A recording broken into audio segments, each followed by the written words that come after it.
Hi, welcome to upcoming jawans. Friends, ఈ వీడియోలో మనం ఎస్ఎస్సి జీడీకి సంబంధించిన ఫిజికల్ అప్డేట్ మరియు ఆర్ఎఫ్ఐడి పూర్తి వివరాలు తెలుసుకుందాం. ఇంకా ఈసారి కట్ ఆఫ్ పెరుగుతుందా తగ్గుతుందా అది కూడా మనం తెలుసుకుందాం. ముందుగా మనం మాట్లాడుకోవాల్సింది ఏంటంటే ఫిజికల్ రిజల్ట్ అప్డేట్. అంటే ఈ ఫిజికల్ రిజల్ట్ అప్డేట్ అంటే ఏంటి అంటే మనకి ఎలక్షన్ డ్యూటీస్ వల్ల కాస్త దాన్ని డిలే చేయడం జరుగుతుంది. ఈ మంత్ 25లోగా మనకి ఫిజికల్ అప్డేట్ రిజల్ట్ అయితే రావడం జరుగుతుంది. అండ్ ఎవరైతే ఫిజికల్కి సెలెక్ట్ అవుతారో వాళ్ళు ఈ ఆర్ఎఫ్ఐడి గురించి భయపడాల్సిన అవసరం లేదు.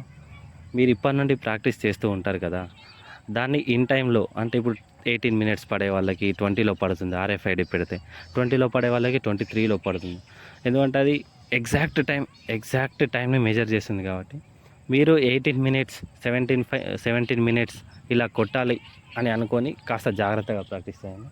ఎవరైతే ఈ ఫిజికల్కి సెలెక్ట్ అవుతారో వాళ్ళకి కన్ఫామ్గా జాబ్ వచ్చే అవకాశం ఉంది. ఎందుకంటే ఈ ఆర్ఎఫ్ఐడి విధానం వల్ల చాలా కాంపిటీషన్ తగ్గుతుంది. ఇన్ టైం అంటే చాలామంది కొట్టలేకపోతారు. అంతకుముందు అంటే ఒక బ్యాచ్ని వదిలి ఆర్ఎఫ్ఐడి లేనప్పుడు 100 మందిని వదిలి వాళ్ళు అనుకున్న టైంలో ఎంతమంది వస్తే అంతమందిని వాళ్ళు తీసుకునేవారు. అప్పుడు అంటే మనకు ఫిజికల్ తర్వాత మెడికల్కి కాంపిటీషన్ చాలా పెరిగేది.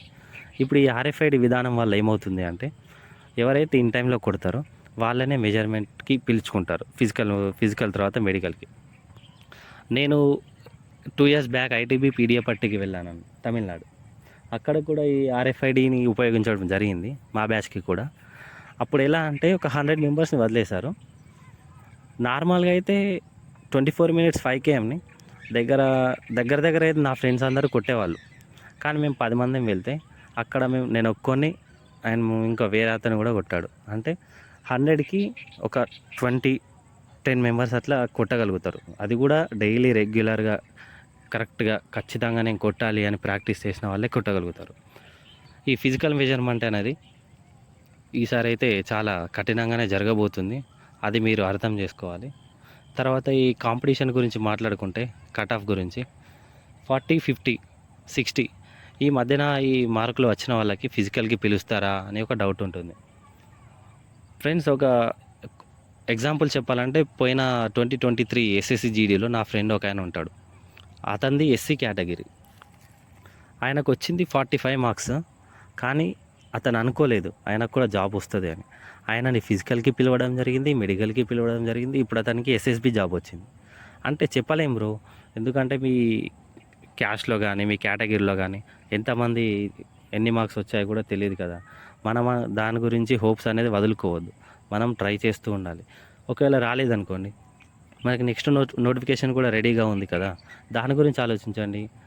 గట్టిగా ప్రాక్టీస్ చేయండి, ఇప్పటి నుండి చదవండి. నెక్స్ట్ టైం ఖచ్చితంగా వస్తుంది. ఇక 70, 75, 80 ఇలా మార్క్స్ వచ్చిన వాళ్ళకి ఫిజికల్కి అయితే పిలవడం జరుగుతుంది.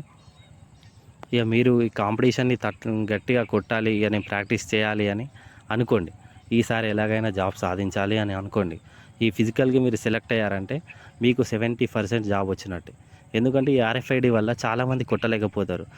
ఇంకా ముఖ్యంగా చెప్పుకోవాలనుకుంటే నెక్స్ట్ మనకి ఈ సమ్మర్లో చాలా హీట్ ఉంటుంది. వాళ్ళు ఈ ఆర్ఎఫ్ఐడి విధానాన్ని ఎప్పుడు స్టార్ట్ చేస్తారంటే ఆఫ్టర్ 9 తర్వాతనే స్టార్ట్ చేస్తారు. ఎందుకంటే అప్పటికి మనకు గ్రౌండ్లోనే కొట్టించాలి కాబట్టి, బయట కాదు, గ్రౌండ్లోనే ఉంటుంది. 500 ట్రాక్ పైన కొట్టాల్సి ఉంటుంది. దీని గురించి మీరు ఒకసారి ఆలోచించండి. ఇక మీరు ఫిజికల్ ఎంత గట్టిగా ప్రాక్టీస్ చేస్తే ఫ్రెండ్స్ అంత బాగా మీరు గెట్ ఇన్ అవ్వడానికి ఛాన్స్ ఉంటుంది. మీరైతే హోప్స్ వదులుకోవద్దు, ప్రాక్టీస్ చేస్తూ ఉండండి. ఈ ఇయర్ కాకపోతే నెక్స్ట్ ఇయర్ వస్తుంది.